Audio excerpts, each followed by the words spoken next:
hiya, babe. Say, how about... Ouch! Does that answer your question, buddy?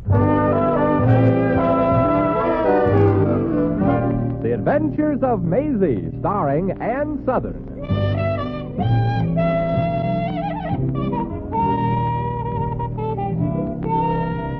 You all remember Metro-Goldwyn-Mayer's famous Maisie picture. Now, in just a moment, you'll hear Maisie in radio, starring the same glamorous star you all went to see and loved on the screen, Ann Sothern. But first, your announcer.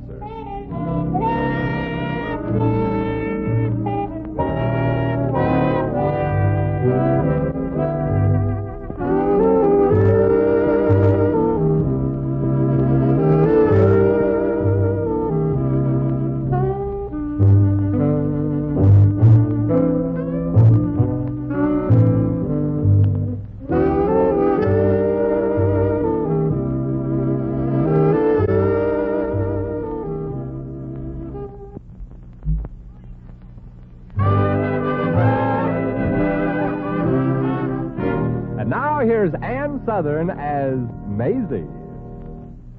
Yes, I'm Maisie, like the man said. Maisie Revere, a hard-working girl whose hardest work is finding work. But luckily, I landed a job last week. Sales girl in one of the town's swankiest department stores. I've only been working at the store for 7 days. And so far, I've had a perfect record. I've been late coming to work every day. Oh, well, I'm sure I'll be able to get there on time as soon as I get enough money to take my alarm clock out of house.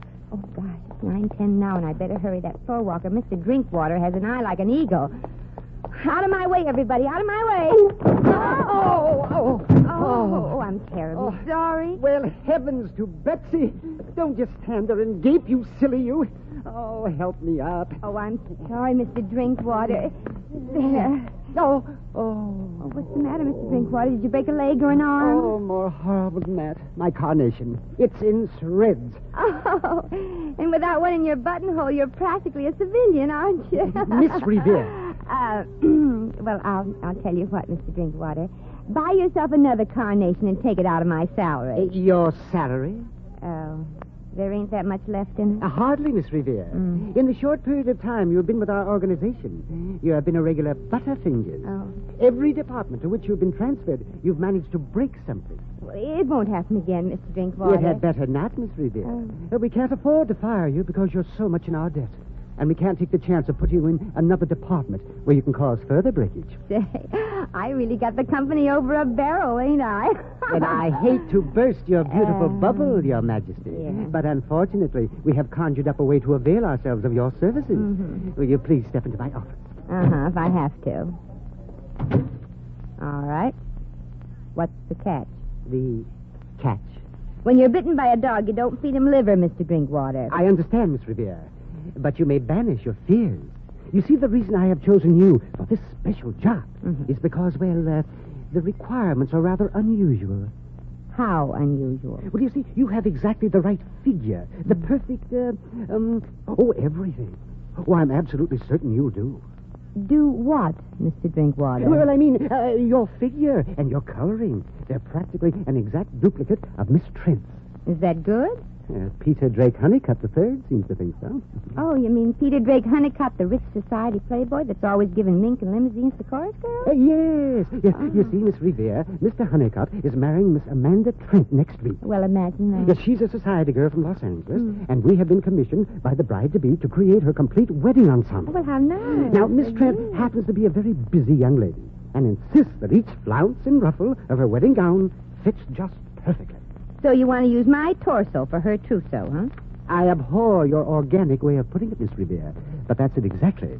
You report at once to our Miss Fogel, head seamstress in our Bride Beautiful salon. Okay, Mr. Drinkwater, and thanks. Don't mention it. Gee, I've always wanted to wear a wedding gown, but I guess this is as close as I'll ever get to it.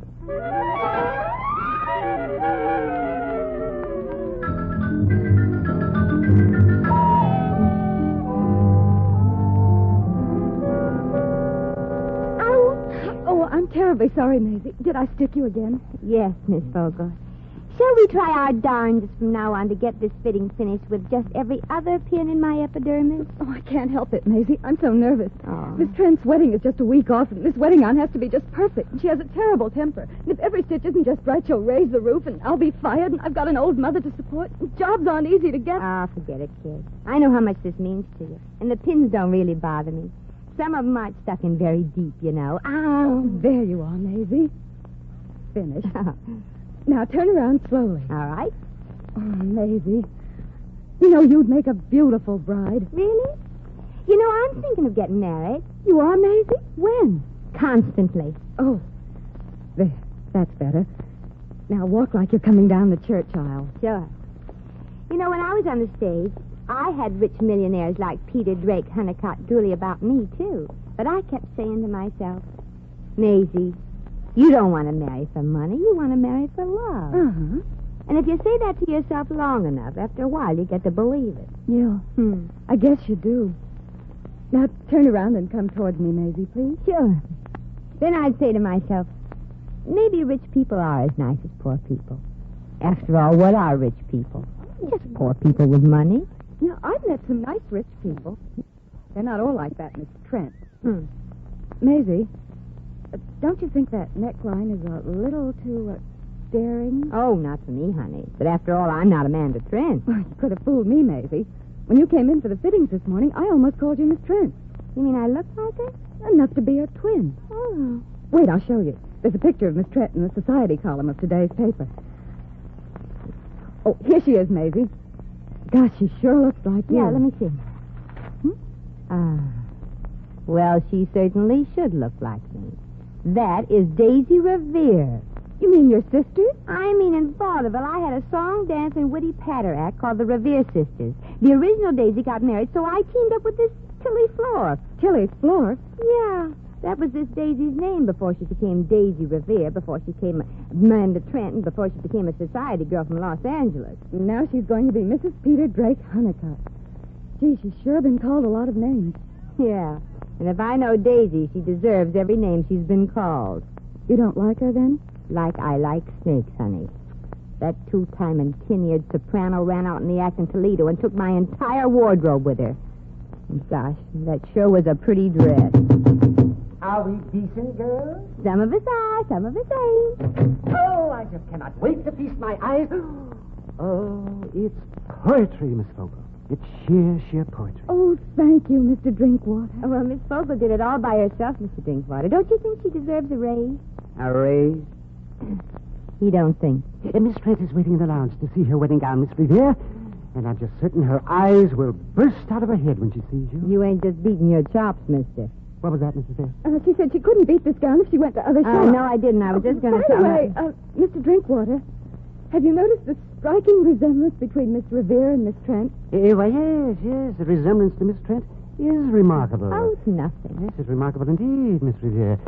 Why, you could be taken for sisters. No, thanks, Mr. Drinkwater. I was already taken by her once, in Toledo. Maisie, Miss Trent is waiting. You'd better get... You know Miss Trent, Miss Revere? Like a book, Mr. Drinkwater, like a book. And I'm just dying to meet the little louse. Maisie. Los Angeles debutante again. That was a relief. What is a relief, Miss Vogel? That Maisie and Miss Trent know each other. She might not be so difficult with a friend. Oh, yes. Now, Miss Revere, perhaps you'd better model a gown for Miss Trent alone in the customer's booth. Oh, she has a fiery temper, you know. Simply detests fittings. Simply detests them. Yeah, she always was the detestable type. Oh, yes. Now, you go right ahead and get on the good side of her. Well, it won't be easy. What makes you say that? I don't think she has a good side.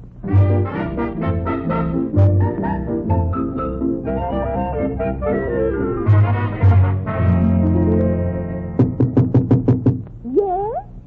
Whom is there? Whom? Why, just me, Miss Trent. A poor little hard-working girl who's been given the honor of modeling your lovely wedding gown. Oh, come in. Why, it's beautiful. Oh, hi. Oh. That's right. Oh, hi, oh, as in Toledo, remember? Such insolence. I have never visited Toledo, Miss. Don't strain your accent, honey. I won't give you away. You couldn't possibly, my dear. You see, even if you know me, Which you don't. I Do you? thought I did, darling. But people do make mistakes. I made one in Toledo. I left my suitcase unlocked. Well, some people are careless and they lose things. But some other people aren't careless. About things or husbands to be? Those. Yes? Yes, this is me, Miss Trent. May we come in? Yes, we're just dying to see how you like your wedding gown. Oh, just a minute. Stop modeling, Maisie. That's what you're being paid for. Oh, certainly, Your Highness. And may I wish you and your sucker-to-be a long life. Thank you.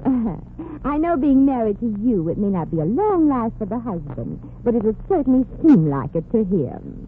You little... Now, just a minute, Judy Stilly. Mr. Drinkwater, I demand that you discharge this peasant immediately. Yes, but Miss Trent, You can't do that to her, Miss Just Fool. for opening your big trap, you little dried-up old mouse, you're through, too. Mr. Drinkwater. Yes, Miss Trent, anything you say. Now, wait a minute, Tilly. You can't do that to Miss Fogle. Another word and I shall cancel my entire trousseau. As a matter of fact, I'm going elsewhere to have it made. Miss Trent, now wait, but don't. I mean, oh, Mother told me there'd be days like that. Oh, Miss Trent, wait, we have other seamstresses. Well, Maisie, Yeah, I know. looks like we're both out of a job. Oh, I'm used to it, honey. With you, you've got a mother to support. Now, look, I made you lose this job, and I'm going to get it back for you. You are? How? How? How? Well, there's only one way to do it. One way? What's that? I don't know. I haven't thought of it yet.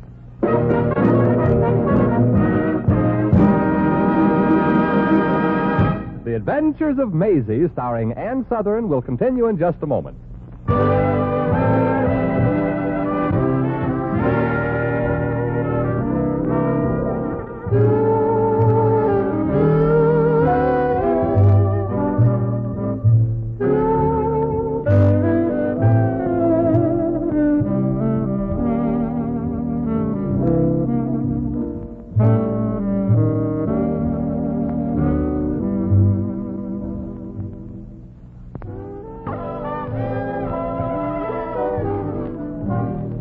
Back to Maisie. Gee, it's sure nice of you, Tommy, driving me home in your truck. I don't know how to thank you. Oh, there are ways. Oh, How far do you go, Maisie? just as far as thank you. And you might as well use both hands on the wheel. Okay, gorgeous. No harm trying, I always say. What do you always say? I always say keep your eyes on the road. The Bonton department store wouldn't like you to smash one of its snazziest delivery trucks just to save car fare for an ex-employee. Well, let 'em not like it. They only own truck driver Tommy Wilson from 9 to 12 and from 1 to 5:30. Before, between, and after, Thomas J. Wilson belongs to the theater. Only the American theater hasn't found it out yet. Oh, don't you worry, Tommy. You just keep on with that little amateur group of yours. Get yourself lots of experience. Well, nobody can say I'm not getting experience with my little theater group. I've played everything from a banker to a Texas oil millionaire. So is Daisy. Oh, forget about what that drip did to you, Maisie. You'll get another job. Yeah, but what about poor Miss Fogle with an old mother to support? Oh, that Daisy. I'm so mad I'd like to pull that blonde hair out of her head by its black roots. Oh, look out, Tommy, that little dog and that man, too. Oh, that crazy jerk. Is he... Are they... Did you... No, Maisie, you can open your eyes now. He saved the dog? Yeah, what a flying tackle, right from the curb. What's the matter, hero? Don't you like living? Not particularly, darling. Darling. Now, don't get wolfy, bub. Just because you saved little Fido from becoming part of my radiator. Yeah, you're sure fresh for a man that almost got killed. Almost doesn't quite do it, darling. Would you like your friend to back up and try again, Amanda? Amanda? Look, Bub, I'm not... Yes, my dear, but you soon will. Now, wait a minute, whoever you are. This girl is a friend of mine. Oh, I have no objection to that. Well, that's darn sweet of you. You may have all the friends you want, darling, but I insist that you postpone your amorous meanderings until you're Mrs. Peter Drake Honeycutt. The third? No, the ex. You're the fella she's going to marry? Yes. But have no fears, my friend. All I ask is that you exercise a little restraint. Only until after the divorce, of course. I will not have my family subjected to any more humiliation than is absolutely necessary. Look, Petey, you and me ain't getting married. You mean you're not going to hold me to... I don't know about Amanda, but I'm not cheap. My name happens to be Maisie. Ain't it, Tommy? That's right, Mr. Honeycutt. Maisie Revere. Yeah. But the resemblance. You've got her hair, her eyes, her face. Oh, that's all right, mister. She's got a couple of things in mind, too. Oh, then you know Amanda. Yeah, I know her. Why don't you want to marry her? I thought you said you know Amanda. That answers the question. Gosh, Mr. Honeycutt, I wish I could help you. Hey, Maisie, I thought you don't like millionaires. Yeah, but he's different. Ordinary millionaires wouldn't risk their lives to save a little homeless mongrel. You really deserve a break, Pete. Thanks, Maisie. And Amanda is just the one who's going to break me. I wish there was something I could do, Pete. Well, Tommy, you could drive me downtown if it isn't out of your way. Sure, hop in. Thanks. I've got to meet my bride-to-be and take her to lunch. Gee, I know a swell place. It's Swanky. The Savoy. Yeah, the cocktails are good there, too. Yeah. Amanda goes for that. They wouldn't put arsenic in by any chance, would they? Sure, but they charge extra. The Savoy isn't out of our way, Tommy. No. I got to drop by the playhouse to try on my wardrobe. In tonight's drama, Tommy Wilson becomes the Maharaja of Japurta. Tommy's an actor, you know. An actor? Mm-hmm. But this truck, Oh, I just drive this for fun. for fun. Yeah, I get a big kick out of eating. Oh, I see. And you, Maisie, what do you do? Oh, me? I'm retired. I have a private income. Private income? Yep. Every week, my solicitors hand me an unemployment check. Oh, oh, no job. No, your fiancé just unjobbed me. Well, perhaps I could help. Of course, I don't know how you feel about accepting help from a stranger. We wouldn't think of it, friend.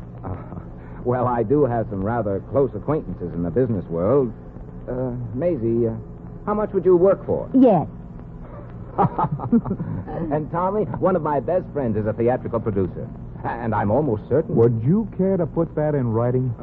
Frankly, no. That's what got me into the particular little marital mess I'm in. Oh, that's it. You wrote letters to Amanda. That I did. Were they the kind that... That they were. So that's what Sister Daisy meant when she said nothing could stop her. She's got you over a barrel. Maybe I should feel flattered that dear little Amanda chose me for her groom. She has equally, letters from dukes, earls, and I dare say several assorted ex-kings. Yeah, I remember little Goldilocks always had a yen for royalty. Say, I'll bet she'd throw you over like that, Pete, if she had a chance to be a lady something or other. A something or other she is now. A lady she'll never be. Tommy, that's it, maybe. I said something? Did he, Maisie? Well, it's a long shot, but I think I know that Amanda. She wants to have her cake unless yours is better.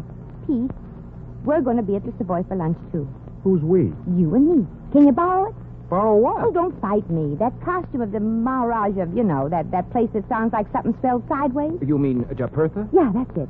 Tommy, get into that Hindu costume with all the trimmings and meet me at the Savoy. But what? Who? How? When? Oh, so many questions. I'll explain the whole thing as I think of it. Step on it, Tommy. I don't know what's up your sleeve, but I want to thank you, Miss, Just call me Rita Hayworth.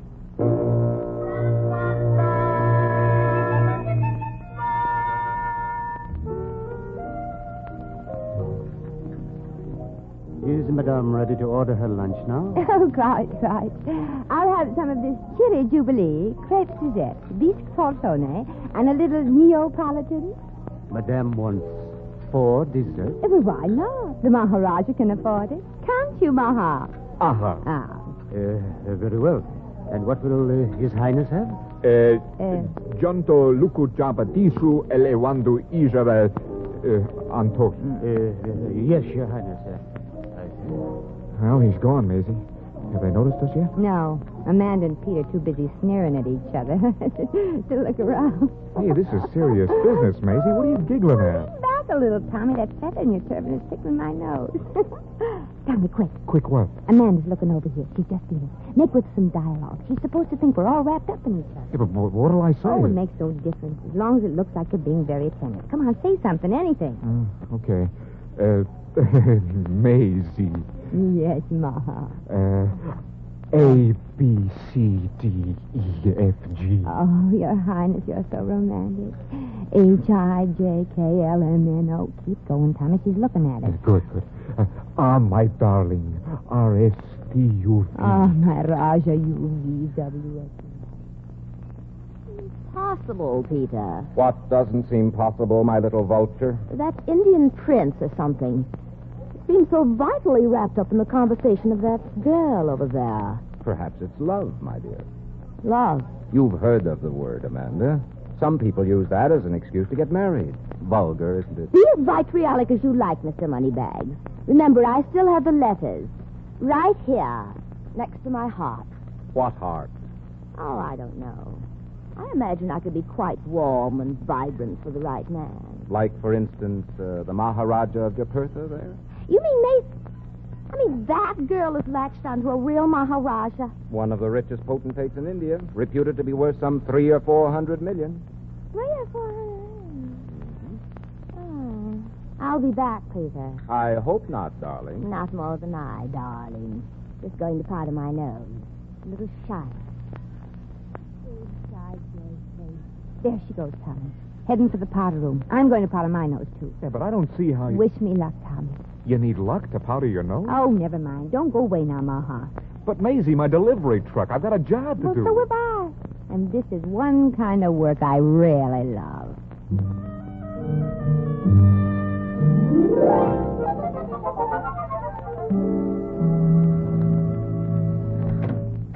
Well, if it isn't Maisie Revere. Imagine meeting you here. Oh, why, Tilly. I mean, Daisy. I mean, Amanda. Imagine finding all three of you here in the powder room. Oh, darn, I forgot my compact. Here, darling. Use mine. Well, thanks. I'm so sorry about making you lose your job, Maisie, darling. But you seem to be doing all right without it. Oh, you've seen Ugg. Ugh. Yeah, that's Indian from Maharaja. Nice little compact, this, honey. Oh, my fiancé gave it to me. You may have it if you like. Oh, well, no, thanks. My fiancé, the Maharaja, doesn't like me to accept diamonds and stuff like that from anybody but him. He gives you these things often? Oh, we'd better or else. Or else? You mean you've got him trained? No, just worried. You're smarter than I thought, Maisie, honey. Well, I had a good teacher, honey. It was from you I learned that the pen is mightier than the sword, remember? Letters, May? Yes, Dave. Perfumed ones, too. Here, smell. Oh, sure smells expensive. I envy you, honey. What for? You've got expensive letters, too, written in English. And that's Peter Honeycutt. Yum. That Maharaja of yours ain't no William Bendix. Yeah. But he insists we live in India, in one of his palaces. One of them. You drive a Cadillac, and for me, an elephant. Oh, gosh, that sure is romantic. I love elephants. You get a better trade-in on a Cadillac. Well, you ain't got no kick coming, Maisie. I'd change places with you like that. We could. Oh, we couldn't do that. Could we? Well, no, we couldn't. I guess. No, we couldn't, I guess.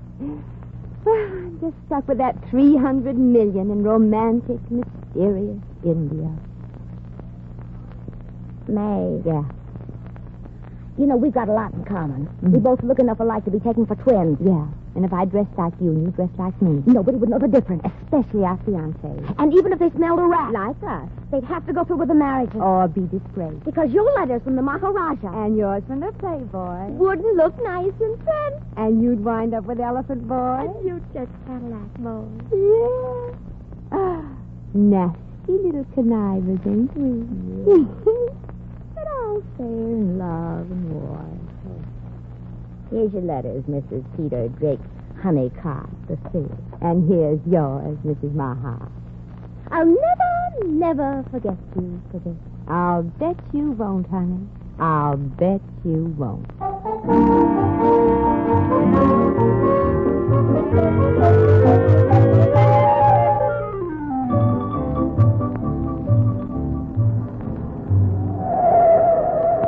Take it easy, Maharaj. It's all over. Amanda can't get hold of you now. That's right, Tommy.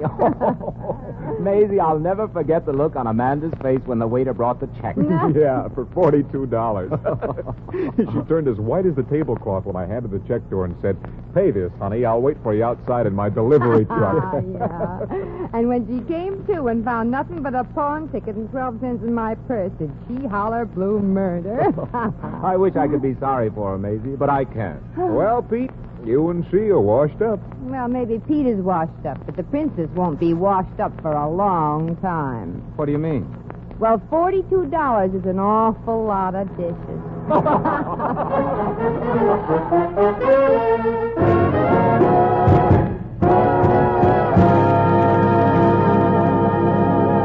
In just a moment, we shall return to the Adventures of Maisie. Meanwhile, a word from your announcer.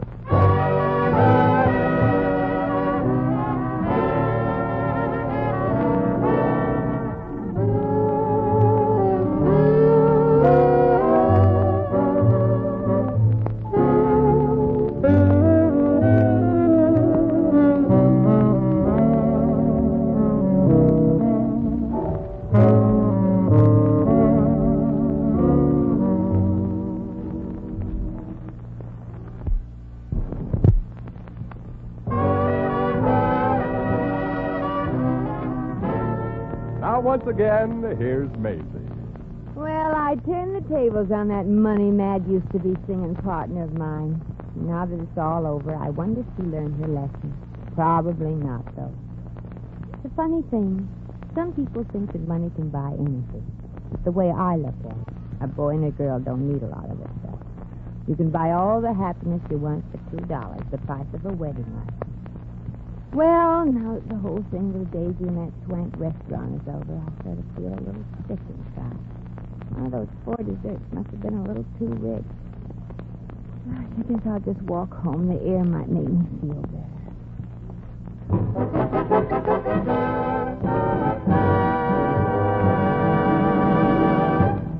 You have just heard The Adventures of Maisie, starring Ann Sothern. Maisie is presented by arrangement with Metro-Goldwyn-Mayer, producers of East Side, West Side, starring Barbara Stanwyck, James Mason, Van Heflin, and Ava Gardner.